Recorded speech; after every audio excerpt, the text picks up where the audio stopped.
देखिए, Republican party of India ideology का जो संगठन है, दलित पैंथर की स्थापना होकर आज 50 साल पूरे हो गए और 50 साल में सामान्य, जिसको मराठी में तळागाळातल्या कार्यकर्ते जिसको कहते हैं, ऐसे कार्यकर्ताओं ने मिलकर इस पार्टी को 50 साल चलाया। ये कोई छोटी बात नहीं है।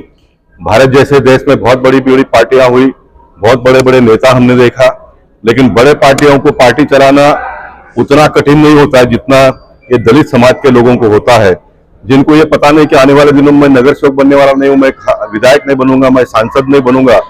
उसके बावजूद भी डॉक्टर बाबा साहब अम्बेडकर जी के एक विचार को लेकर काम करना, लोगों को जोड़ना और लोगों को न्याय देने का प्रयत्न करना, ये मैं मानता हूं कि बहुत बड़ी उपलब्धि है।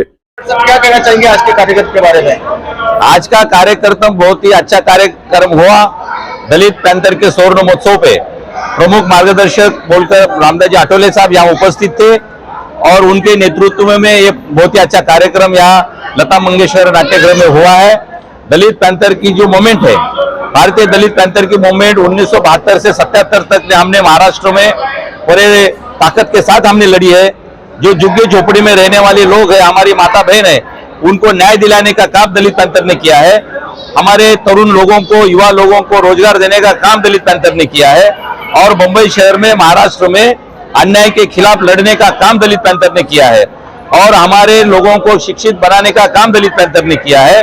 और उसी चलते हुए 50 साल पूरे हुए दलित पैंथर को, और 50 साल पूरे होने के बाद ये हमने स्वर्ण महोत्सव यहाँ रखा है और इसके बाद में केंद्रीय मंत्री रामदास जी आठवले साहब के नेतृत्व में फिर से एक बार दलित पैंथर की मूवमेंट हम जोर से मनाएंगे।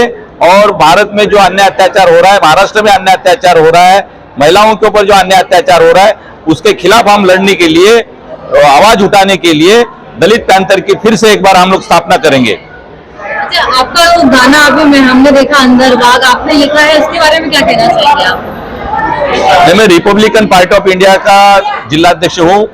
इसके पहले मैं मुंबई का यूथ का प्रेसिडेंट था और बचपन से मुझे गाना लिखना और गाने का मुझे बहुत शौक है और आठवले साहब का मैं फैन हूँ। बाबा साहब की किताबें हमने बचपन से पढ़े हैं और बाबा साहब ने हमें सिखाया कि अन्याय के खिलाफ लड़ो। जैसा भी दलित पैंथर का मैंने जो गाना लिखा, वो परसों ही मैंने गाना लिखा और कल रिकॉर्डिंग हुई थी, लेकिन वो गाना का मैसेज ऐसा है कि फिर से एक बार हमको दलित पैंथर की मूवमेंट बड़े ताकत के साथ इस महाराष्ट्र में खड़ी करनी है और हमारे माता बहनों को न्याय दिलाने का काम दलित पैंथर की तरफ से हम करेंगे। और मैं लोगों, तरुणों को, हमारे युवाओं को मैं कहना चाहता हूं कि दलित पैंथर में फिर से एक बार शामिल हो जाओ और रामदास आठवले साहब की ताकत बढ़ाओ।